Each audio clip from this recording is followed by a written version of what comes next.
Sunday dinner at my childhood home should have been peaceful. Instead, my parents dropped a bomb that shattered everything I thought I knew about family. Mom slammed her fork down and glared at me across the table. Tyler, you need to pay $25,000 for Emma's wedding. It's your duty as her brother. Dad nodded grimly. Family comes first. You owe us this after everything we've done for you. My sister Emma sat there with that familiar, smug smile expecting her usual free ride. When I refused, the room erupted. You're selfish and ungrateful, Mom screamed. If you won't help your family, then disappear from here forever. Dad's face turned red with rage. I looked around at these people who claimed to love me, feeling my world crumble. Then I stood up calmly, my voice steady as steel. You have 24 hours to leave my house. The silence that followed my ultimatum was deafening. Mom's mouth fell open and Dad's face went from red to pale white in seconds. Emma's smug expression finally cracked. What do you mean your house? Mom's voice shook with disbelief. I walked to the kitchen drawer and pulled out a manila folder I'd kept there for 3 years. Inside were documents I'd hoped never to use as weapons against my own family. The deed to this house bore my name in black ink. Growing up, Emma had always been the golden child. While I spent weekends doing yard work and helping Dad with repairs, Emma got manicures and shopping trips. When she turned 16, they bought her a brand new BMW while I drove a rusted Honda Civic I'd saved for myself. Private school, sorority dues, spring break, trips to Cabo, none of it was ever questioned when it came to Emma. I remember being 12 years old asking Mom if I could join the soccer team. We can't afford it, Tyler. Money doesn't grow on trees. That same week, they enrolled Emma in competitive cheerleading that cost 3 times as much. By the time I graduated high school, I'd learned to expect nothing and work for everything. While Emma partied her way through college on their dime, I earned a computer science degree through scholarships and part-time jobs. Nights spent coding, while my roommates slept weekends working at the campus computer lab instead of socializing. After graduation, I landed a software engineer position at a tech startup in Austin. 60-hour weeks turned into 70 as I climbed from junior developer to senior architect. Every promotion meant more responsibility, but also more money I could send home to help my parents. What I didn't know was how badly they'd mismanaged their finances. Dad's construction business had failed during the recession, but instead of downsizing, they'd refinanced the house multiple times. Credit cards maxed out for Emma's expenses loans taken against their retirement funds. The financial house of cards was collapsing, but they'd hidden it from me perfectly. 3 years ago, I came home for Thanksgiving to find a foreclosure notice taped to the front door. Mom was crying in the kitchen, while Dad stared blankly at financial papers scattered across the table. We're going to lose everything, Dad whispered. 40 years of payments, and now they're taking our home. I spent that entire weekend reviewing their finances. The numbers were catastrophic. They owed more than the house was worth, and with Dad's poor credit, no bank would refinance again. That's when I made the biggest decision of my young life. Grandpa Joe had left me $50,000 when he passed money I'd been saving for my own future. Combined with my savings and a loan against my retirement fund, I had just enough to buy the house from the bank. Let me handle this, Emma, I told them. I'll purchase the house, and you can live here rent-free. We'll call it a family investment. The relief in their eyes made every sacrifice worth it, or so I thought. I never asked them to pay rent or utilities. I never demanded gratitude or recognition. I just wanted my family to feel secure. When friends asked why I lived in a tiny apartment while my parents lived in a 4-bedroom house, I'd make excuses about preferring city life. Now, standing in the kitchen with that deed in my hands, I watched my parents' faces as reality crashed down around them. This wasn't their house. It was mine. It had been mine for 3 years. You bought our house. Emma's voice was small for the first time in her adult life. I saved your house, I corrected, when you were about to lose it to foreclosure because of your irresponsible spending. Dad slumped into his chair like a deflated balloon. Tyler, we had no idea you were helping us like that. Of course you didn't. You never asked where the money came from when your mortgage payments mysteriously started getting made on time. You just assumed everything would work out somehow. Mom tried a different approach. Well, if you own the house, then you definitely have money for Emma's wedding. This just proves you can afford it. The audacity was breathtaking. Even faced with evidence of my generosity, they still saw me as nothing more than a walking ATM. Emma finally spoke up. Tyler, I appreciate what you did, but that doesn't change anything. I'm getting married in 6 months, and I need this wedding to be perfect. $25,000 isn't that much for someone with your salary. I looked at my sister, this 26-year-old woman who'd never worked a full-time job in her life, telling me how to spend money I'd earned through years of sacrifice. Emma, when was the last time you paid for anything yourself? That's not fair. I'm planning a wedding. That's a full-time job. No, Emma. A full-time job is what I do 50 hours a week to afford this house you're sitting in. The kitchen felt smaller somehow, the air thick with tension and unspoken resentments. 28 years of being the responsible one, the reliable one, the one who always put family first, and this was what I got in return. You have 24 hours. I repeated, my voice calm but final. Pack what you need and find somewhere else to live. As I walked out of the kitchen, I heard Mom start crying and Dad trying to console her. Emma's voice cut through it, all sharp and angry. This isn't over, Tyler. Family doesn't abandon family. But as I climbed the stairs to what had once been my childhood bedroom, I couldn't help wondering who had abandoned whom first. The next morning, I called in sick to work for the first time in 2 years. Something about Emma's reaction nagged at me. She'd seemed shocked about the house, but not nearly as panicked as someone facing a canceled wedding should be. I decided to do what any good software engineer would do when something didn't add up. I investigated. Emma's social media told a fascinating story. While she claimed to be struggling to afford her dream wedding, her Instagram showed designer handbags, expensive dinners at Austin's finest restaurants, and weekend getaways to Napa Valley. Her stories from the past month alone showed purchases that would have cost more than most people's monthly rent. Her tagged locations were even more revealing. The country club, where Dad claimed they couldn't afford a membership, high-end boutiques in downtown Austin, a luxury spa that charged more for a single treatment than I spent on groceries in a month. But the most interesting discovery was the man in her recent photos. Tall, well-dressed, always at the most expensive venues in the city. The same man appeared consistently over the past 8 months, but Emma had never mentioned him to the family. A reverse image search led me to Marcus Wellington's LinkedIn profile.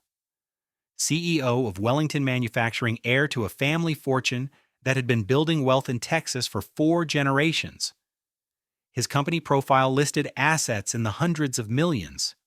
This was Emma's mysterious boyfriend, and he was exactly the kind of man she'd always said she'd marry. Rich, connected, and apparently completely unaware that his girlfriend was simultaneously trying to extract $25,000 from her brother for their wedding. I spent the afternoon following Emma's digital trail more carefully. Her phone's location history, which I still had access to from our family plan, showed regular visits to Marcus's estate in Westlake Hills. Property records showed the mansion was worth over $3 million. That evening, I decided to see for myself what Emma was really up to. The country club wasn't hard to find, and with my tech salary, I could afford the guest fee to have dinner there. I chose a table with a view of the main dining room and ordered the salmon, pretending to read emails on my phone while scanning the crowd. Around 7:30, Emma walked in wearing a dress that cost more than my monthly car payment. Marcus was with her, and they moved through the club like royalty. Other diners nodded respectfully, servers practically bowed as they passed. This wasn't a new relationship. Emma belonged here.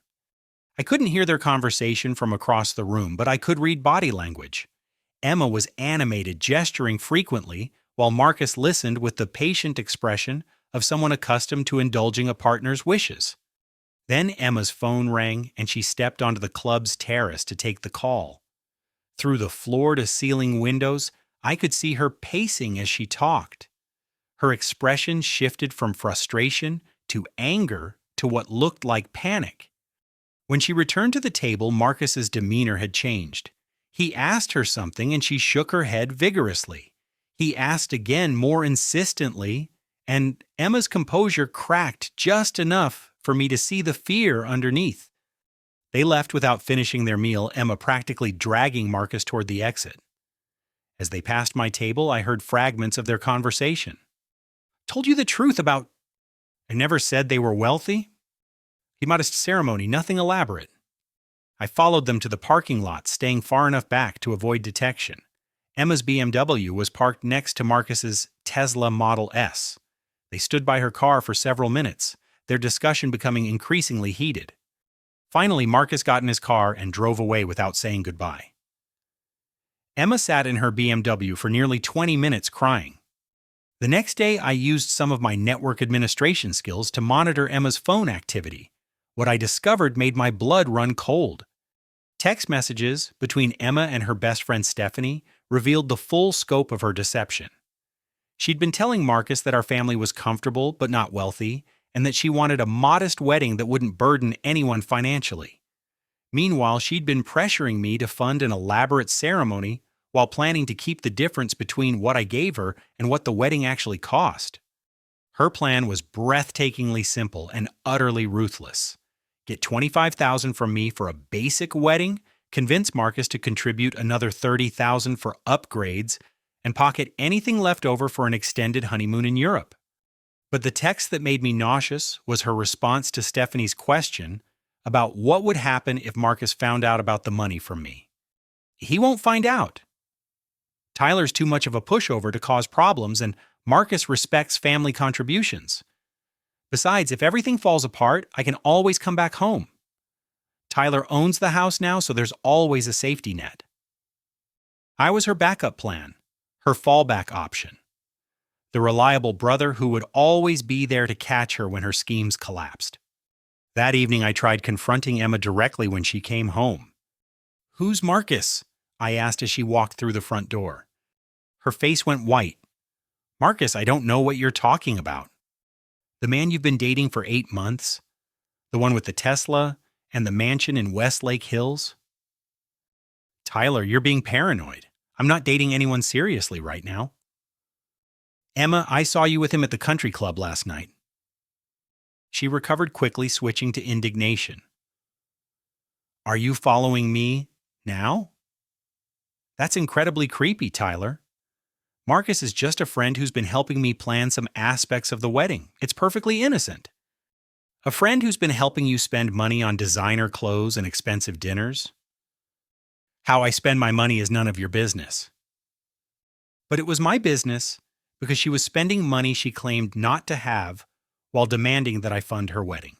The hypocrisy was staggering. When I pressed her for details about Marcus's friendship, Emma became defensive and then offensive. "You know what, Tyler, you're jealous. You're jealous that I have friends with money while you sit alone in your sad little apartment every weekend. Just because your social life is pathetic doesn't mean there's something wrong with mine." Mom and Dad chose that moment to enter the living room, and Emma immediately switched to victim mode. "Tyler's been spying on me. He followed me to dinner last night, and now he's making up stories about my friends." Dad's expression darkened. "Tyler, that's completely inappropriate. Your sister deserves privacy." "She deserves honesty, too." "Emma, tell them about Marcus Wellington and his millions of dollars." Emma's eyes flashed with real anger. "There's nothing to tell. And even if there was, it wouldn't change the fact that you owe me this wedding money. I'm your sister. Family takes care of family." "You're right," I said quietly. "Family does take care of family. But what you're describing isn't family. It's exploitation. That night, I made a decision that would change everything.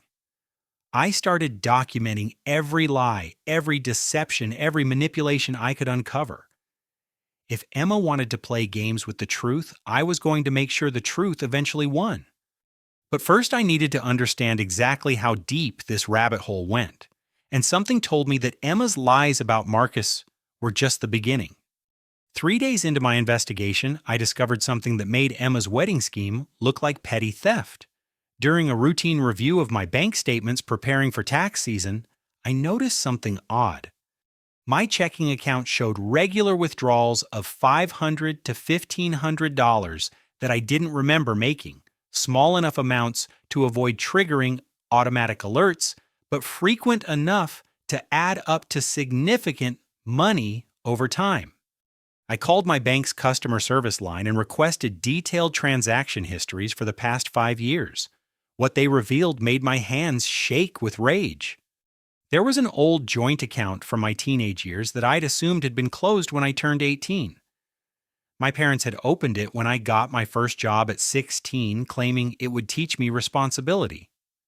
Apparently, the account had never been properly closed, and my mother was still listed as a joint holder with full access. For the past 5 years since I'd started making decent money, there had been regular withdrawals from this account. Sometimes monthly, sometimes weekly, always just under the amounts that would trigger automatic notifications to me.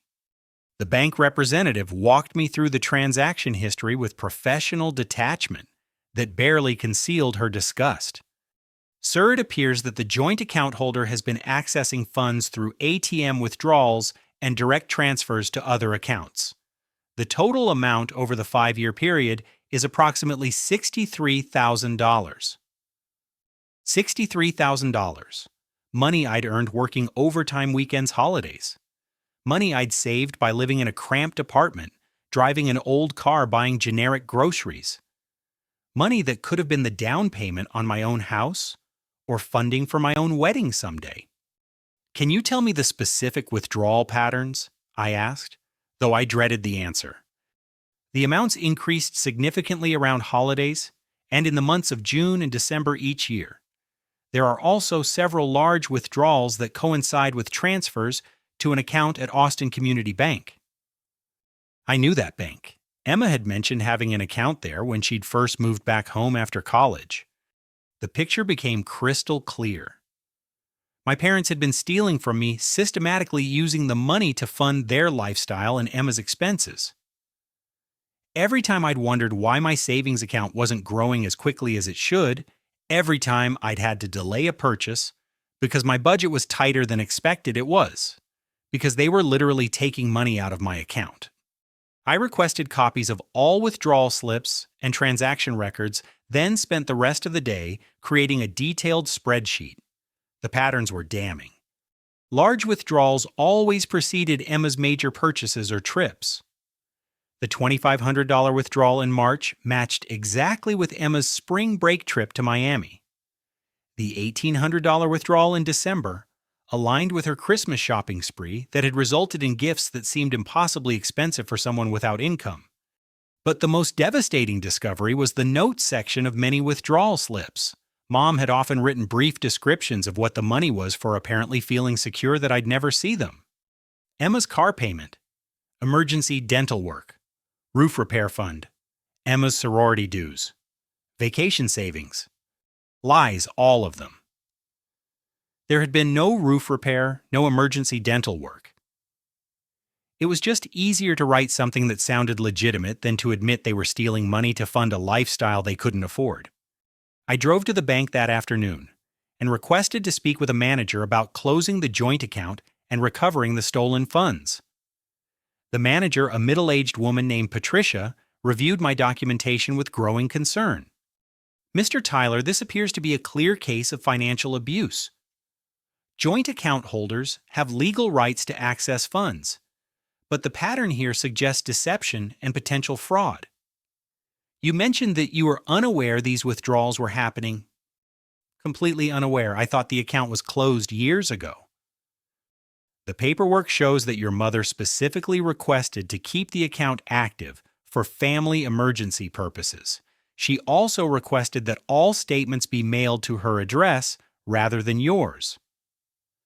My mother had deliberately engineered a system to steal from me while ensuring I'd never discover it.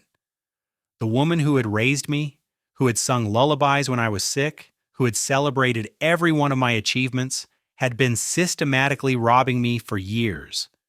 Patricia helped me close the account immediately and provided documentation that would be necessary if I chose to pursue criminal charges.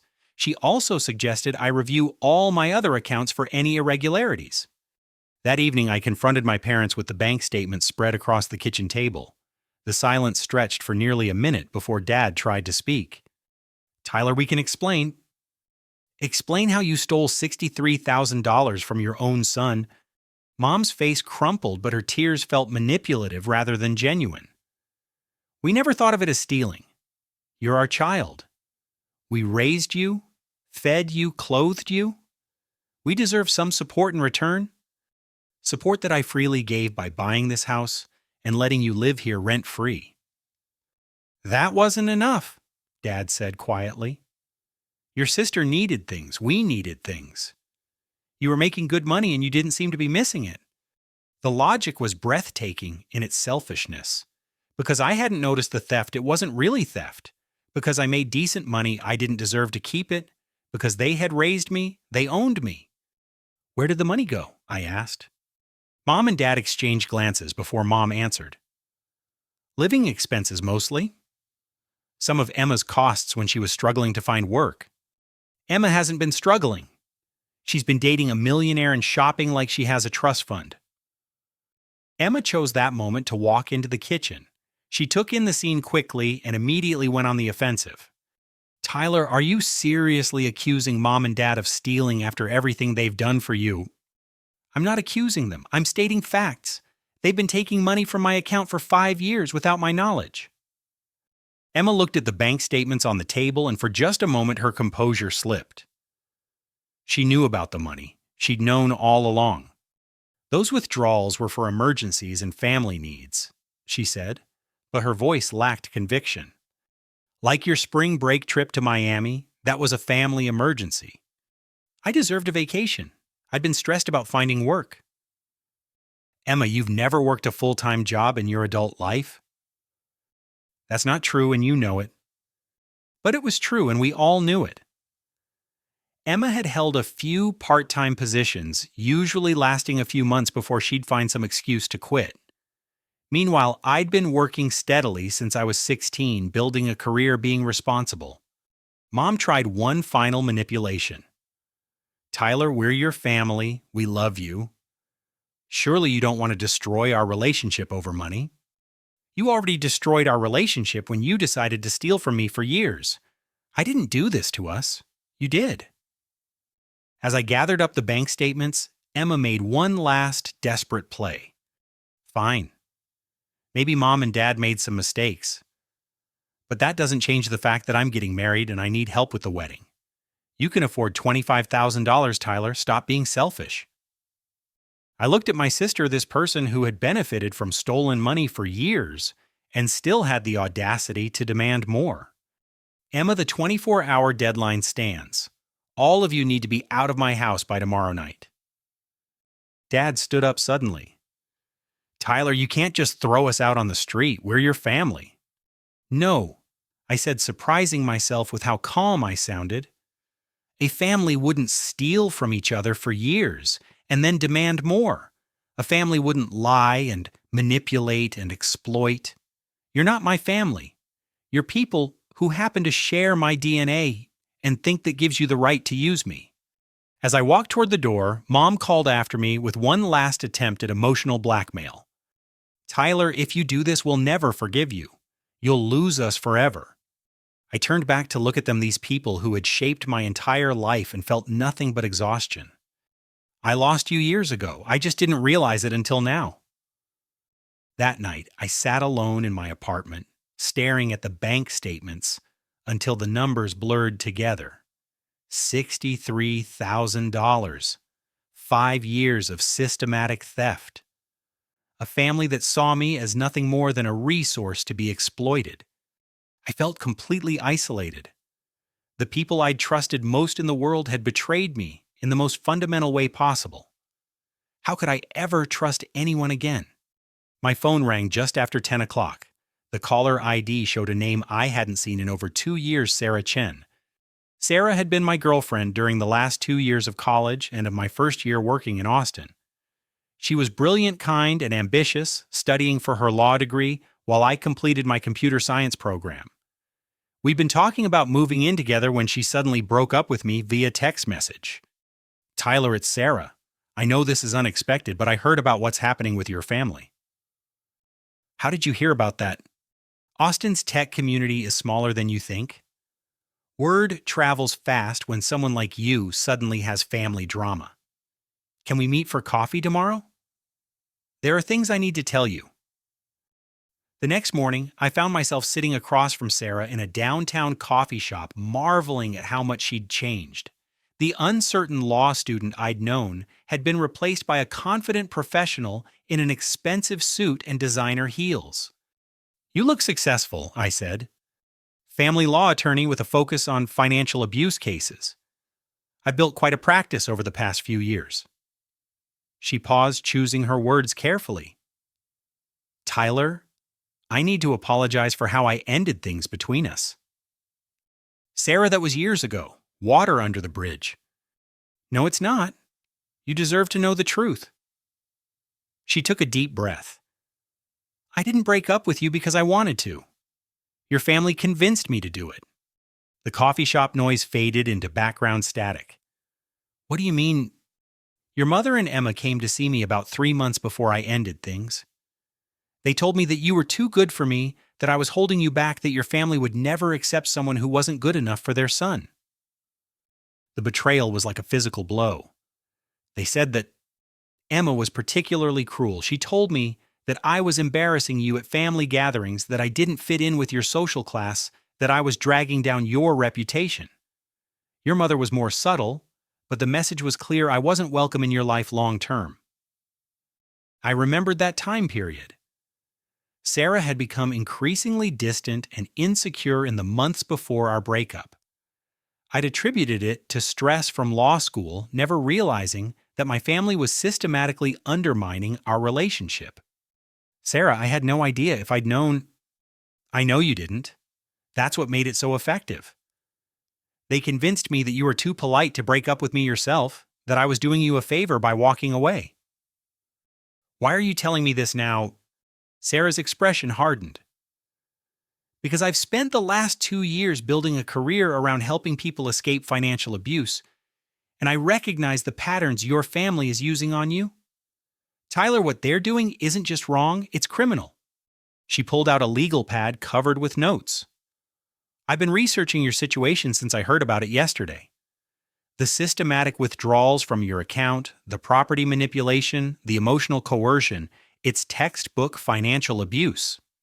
Can anything be done legally?" "Absolutely. You have grounds for theft charges, fraud charges, and civil recovery of the stolen funds plus damages. More importantly, you have options to protect yourself going forward." For the first time in days, I felt like someone was on my side. Sarah spent the next hour outlining various legal strategies, from criminal prosecution to restraining orders to asset protection. "The key thing to understand, Juan," she said, "Ima, is that this pattern of behavior doesn't just stop on its own. Financial abusers escalate when their victims start setting boundaries.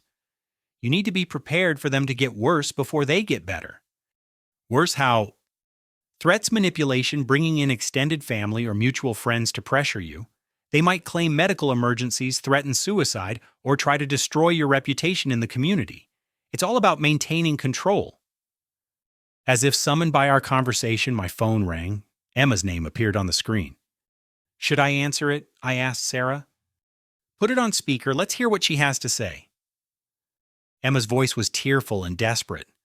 "Tyler, please don't do this to us. We're family. We love you."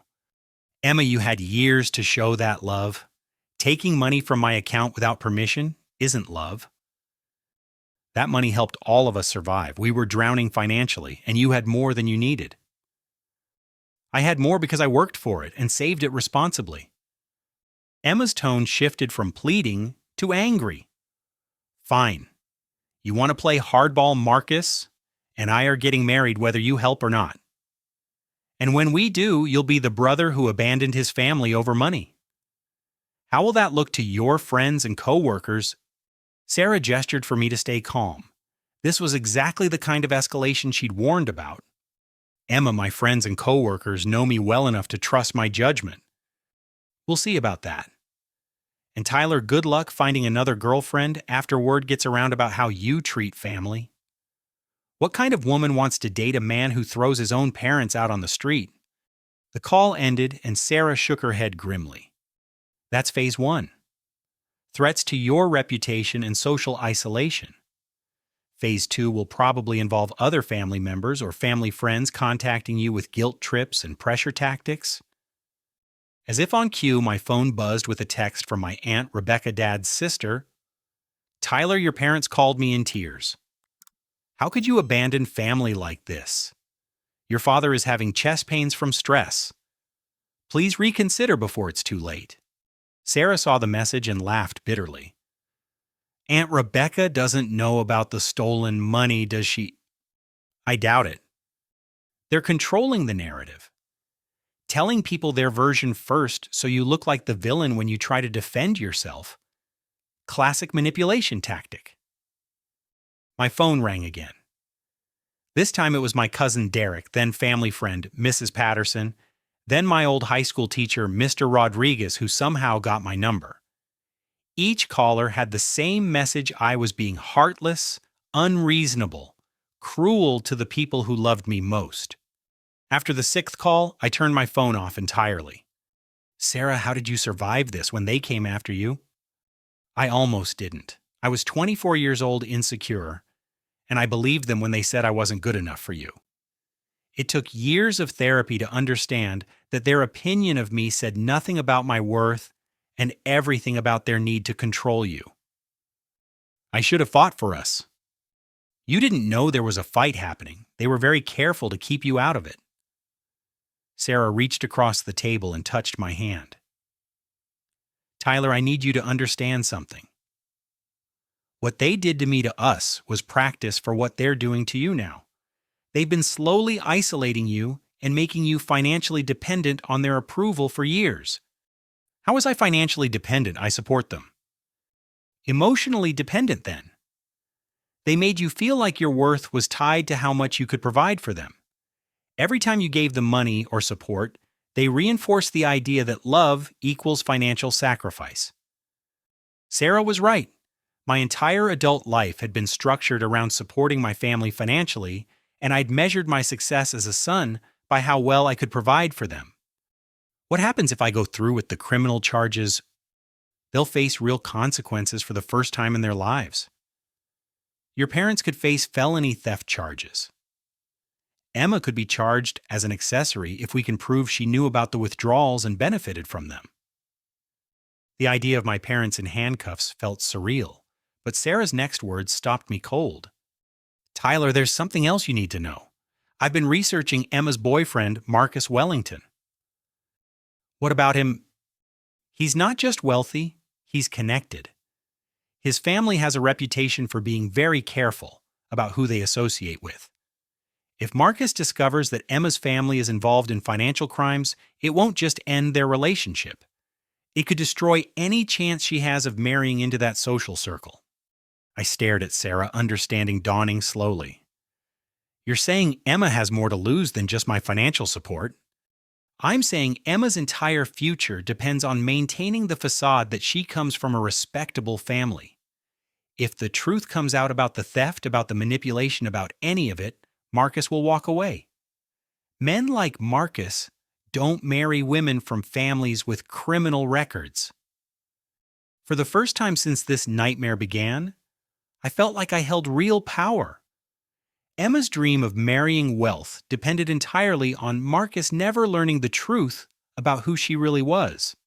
Sarah must have seen the change in my expression because she smiled for the first time since we'd sat down. Now you're thinking like a lawyer. The question is, what are you going to do with that power? The 24-hour deadline arrived with Texas thunderstorms that rattled my windows and matched my mood perfectly. I'd spent the morning with Sarah reviewing legal documents and preparing for every possible scenario my family might throw at us. At exactly 6 o'clock, I drove to the house that I owned but had never truly felt was mine. The lights were on in every room, and I could see moving boxes stacked in the living room through the front window. Maybe they were actually going to leave without more drama. That optimistic thought died when I saw the black Tesla parked in the driveway next to Emma's BMW. Marcus Wellington was here.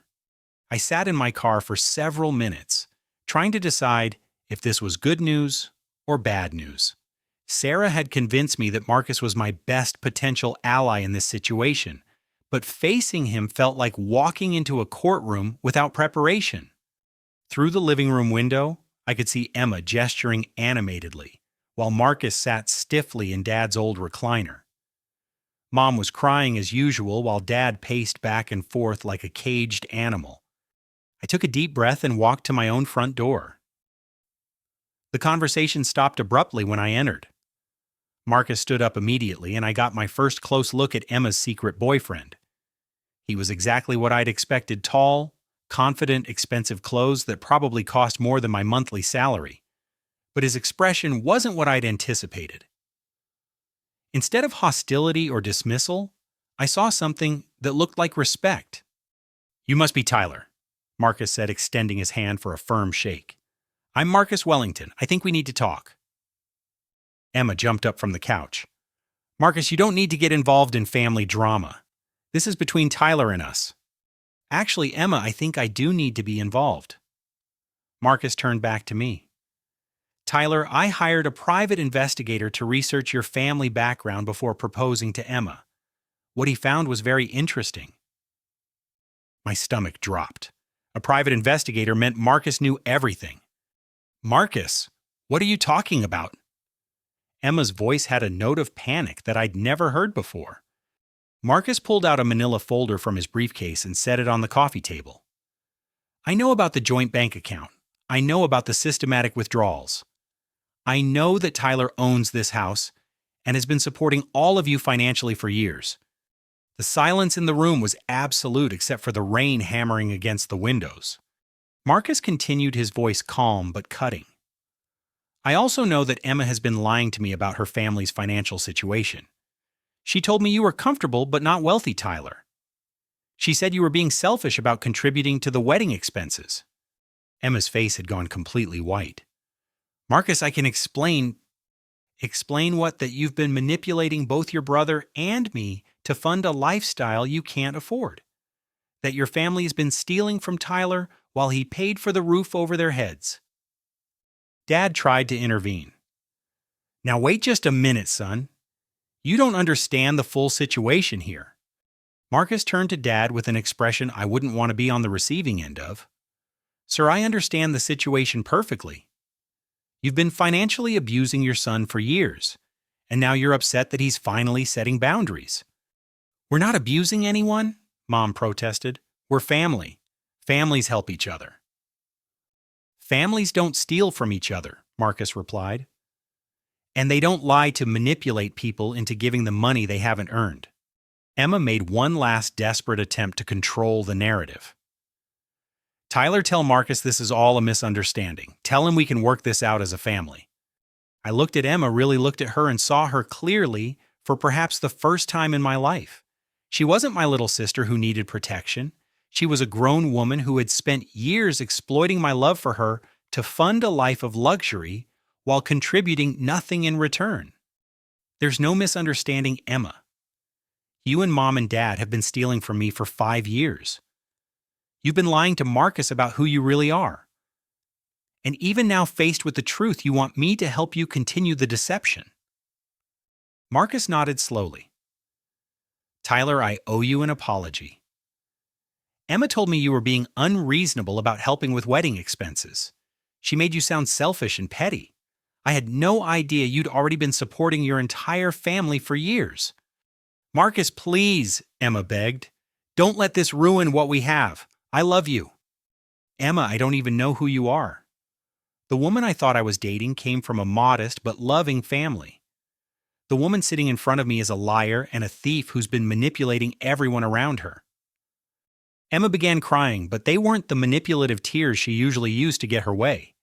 These were tears of genuine panic as she watched her carefully constructed future crumble.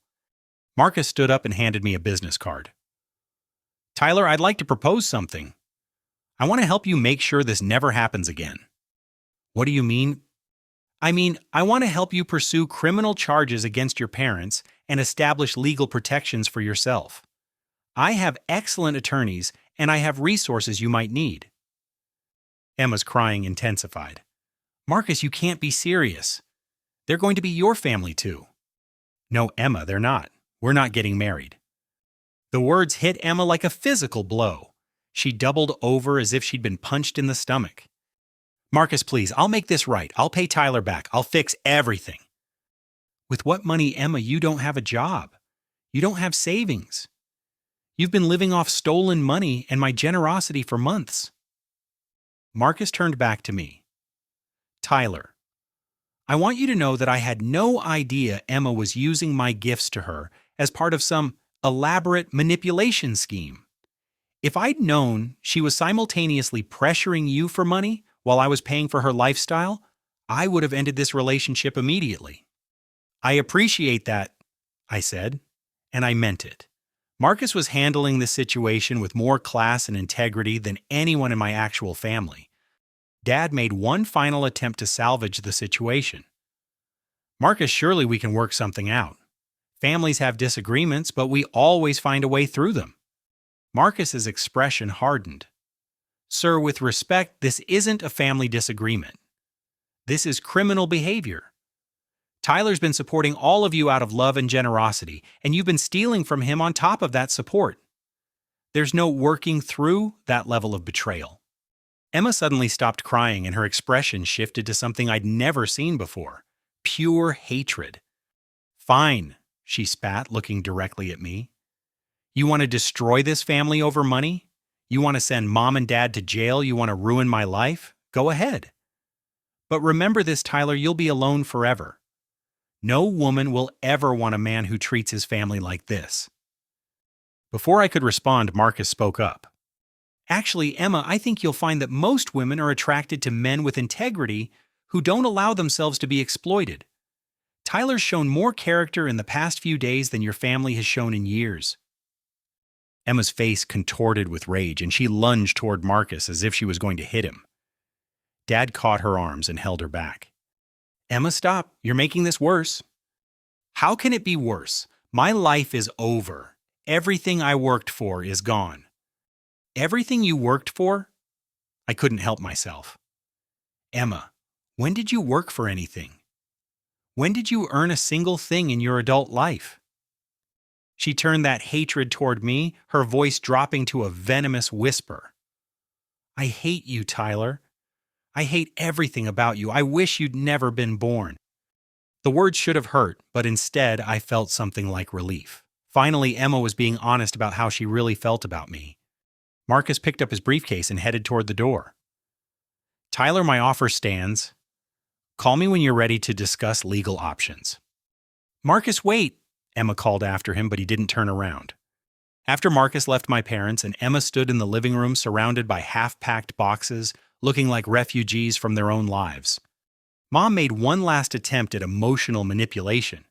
"Tyler will be homeless. We have nowhere to go." "You have jobs and savings," I replied. "Oh, wait, no. You spent your savings and quit your jobs because you thought you could live off stealing from me indefinitely." "We'll lose everything," Dad said quietly. "You already lost everything when you decided to steal from your son for 5 years. You just didn't realize it until now." Emma picked up her purse and car keys. "I'm leaving. I can't stand to look at any of you." As she headed toward the door, she turned back one final time. "Tyler, you think you've won something here. But all you've done is destroy the only family you'll ever have.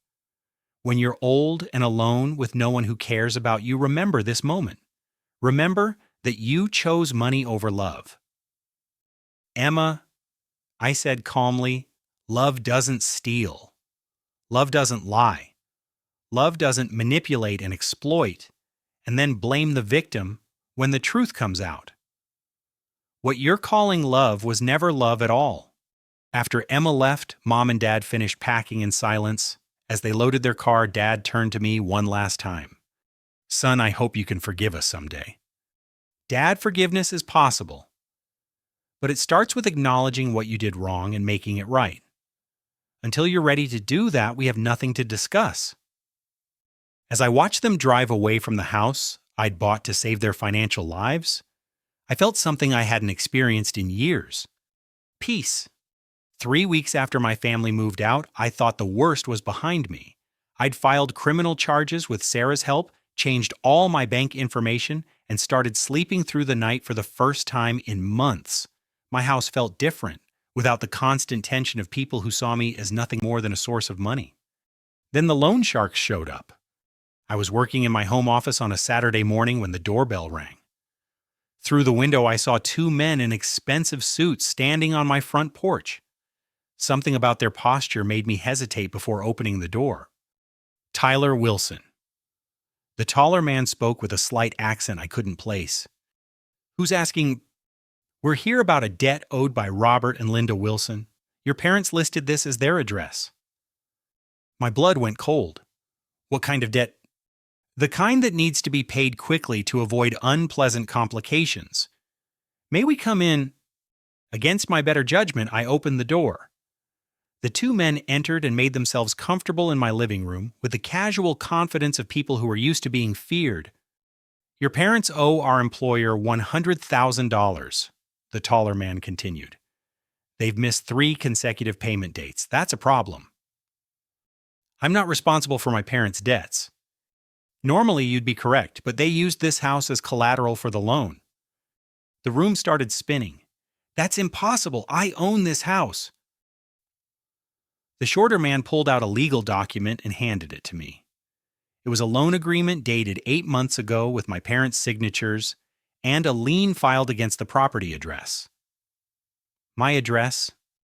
This can't be legal. They don't own this house. The loan company doesn't care about ownership disputes. They care about getting paid. Your parents signed this agreement and now they're in default. I grabbed my phone and called Sarah immediately. Sarah, I need you here now. We have a situation. While we waited for Sarah to arrive, the loan sharks made themselves at home. They weren't overtly threatening, but their presence filled the room with menace. How did my parents even qualify for this loan if they don't own the house? I asked. They provided documentation showing ownership, the taller man replied. Forged documents are more common than you'd think. Sarah arrived within 20 minutes, took one look at the situation, and immediately went into lawyer mode. Gentlemen, I'm Mr. Wilson's attorney. Any further communication needs to go through me. She reviewed the loan documents quickly, her expression growing more grim with each page. Tyler, this is sophisticated fraud. Your parents somehow obtained fake ownership papers and used them to secure a loan from what appears to be a predatory lending company. Is Tyler liable for this debt? I asked. Legally, no. The loan is invalid because it's based on fraudulent documentation. Practically, Sarah looked at the 2 men who were listening to every word. That's a different question. The taller man spoke up. Ms. Attorney, we understand the legal complexities, but our employer isn't interested in legal technicalities. He's interested in getting his money back. If Mr. Wilson's parents can't pay, and they use this house as collateral, then this house is what we're going to take. You can't take a house you have no legal claim to, Sarah said firmly. We can't. That's interesting. What's to stop us? The threat hung in the air like smoke. These weren't the kind of people who worried about legal niceties. My phone rang. Dad's name appeared on the screen. Put it on speaker, Sarah suggested. Tyler, we need to talk. Dad, there are 2 men in my living room who say you owe someone $100,000 and used my house as collateral. Silence on the phone for nearly 30 seconds. Dad, Tyler, we never meant for it to go this far. We thought we could pay it back before anyone found out. How did you get $100,000? We needed money for living expenses after you kicked us out. These people don't ask for credit checks or employment verification. Dad, you forged documents to make it look like you owned my house. We panicked, Tyler. We didn't know what else to do. The shorter loan shark gestured for the phone. I handed it to him reluctantly. Mr. Wilson, this is Vincent. You have 24 hours to bring us the full amount you owe plus interest and penalties. Total now is $130,000. If you don't have it, your son's house becomes our property. Dad's voice through the phone was barely a whisper. We don't have that kind of money. Then you have a problem. Vincent handed me back the phone and both men stood to leave. 24 hours, the taller man said, cash only. After they left Sarah and I sat in stunned silence for several minutes. Can they actually take my house? I asked. Not legally. But Tyler, these aren't legal people. If they want your house, they'll take it and worry about legalities later. By the time the courts sort out the fraud, you could be homeless or worse. What are my options? Pay them, which would be rewarding your parents' fraud and enabling future bad behavior.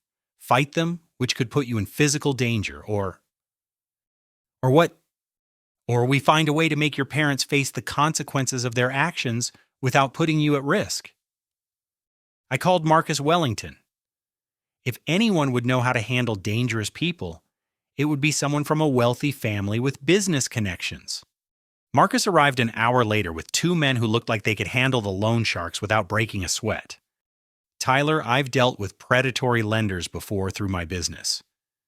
They prey on desperate people and use intimidation to collect debts that are often legally questionable. Can you help? I can do better than that. I can make this problem disappear entirely, but it's going to cost your parents more than just money. Marcus's plan was elegant and ruthless. His security team would negotiate directly with the loan shark's employer offering to pay a reduced amount in exchange for all documentation related to the fraudulent loan. In return, my parents would sign confession documents admitting to the fraud and agreeing to face full criminal prosecution. They won't just lose the house money, Marcus explained. They'll face federal fraud charges that carry serious prison time. What if they refuse? Then they deal with the loan sharks on their own, and you file for police protection while the courts sort out the property dispute. It was a harsh choice, but it was also justice. My parents had created this situation through lies and fraud. Now they had to face the consequences. I called Dad back. Tyler, thank God. Did you find a way to handle this? I found a way, Dad, but you're not going to like it. I explained Marcus's offer. Complete financial protection for me, but criminal prosecution for them. Tyler, you can't be serious. We're your parents. You're the people who stole from me for years and then committed fraud using my house. Being my parents doesn't give you the right to destroy my life. We'll go to prison. You committed crimes, Dad. Prison is where criminals go. Mom got on the phone crying hysterically. Tyler, please. We made mistakes, but we don't deserve to go to prison. We're old. We can't survive in jail. You should have thought about that before you forged documents to steal $130,000. In the end, they agreed to Marcus's deal because they had no choice. The alternative was facing both criminal prosecution and the loan sharks with no protection. 2 days later, Marcus's team met with the loan company's representatives.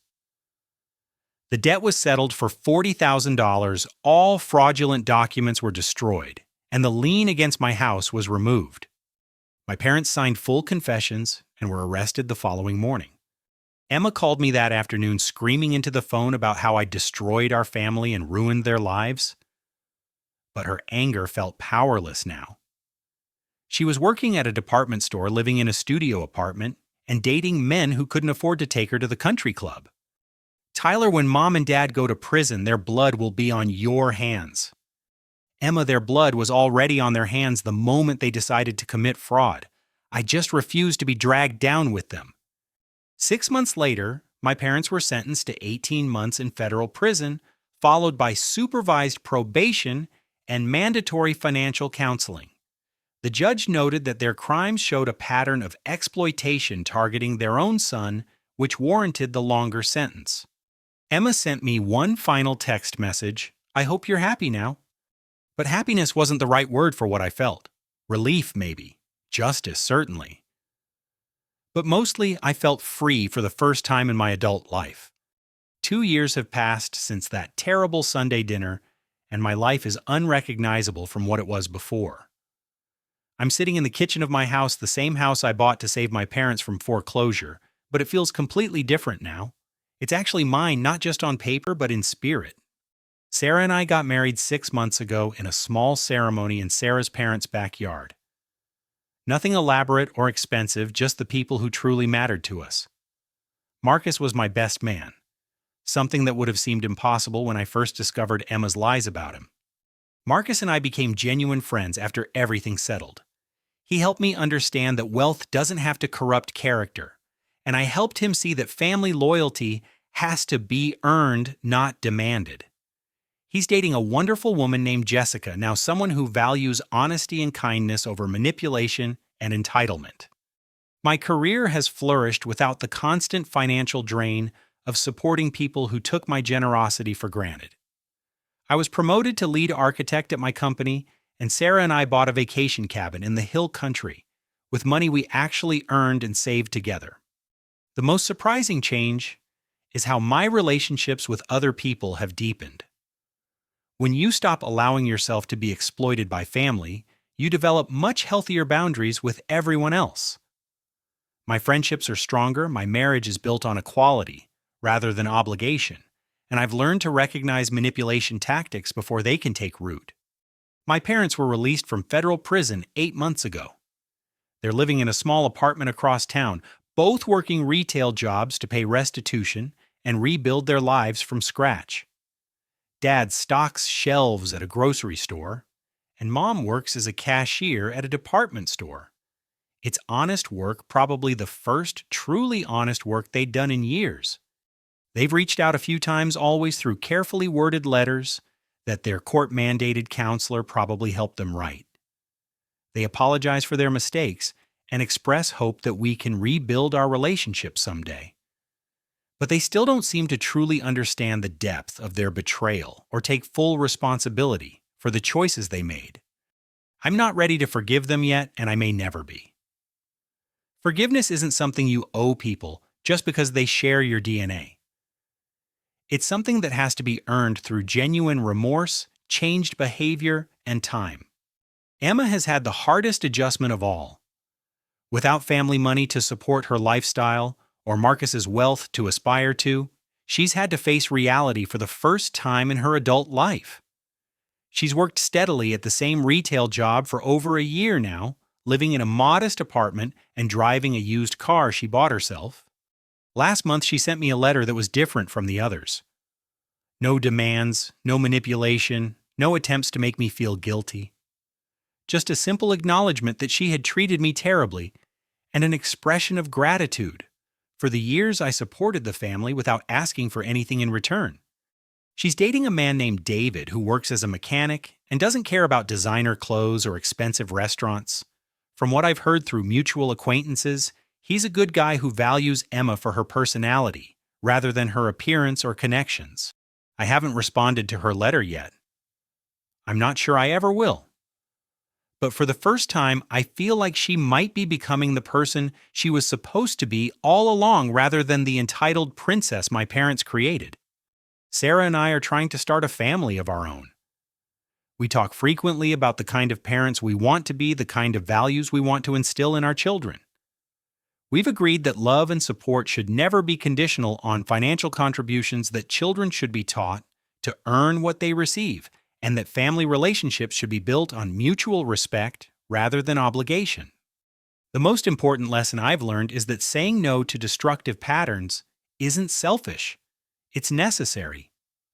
For years, I believed that being a good son meant sacrificing my own financial security and emotional well-being for people who saw me only as a resource. I thought love meant accepting any behavior from family members, no matter how harmful.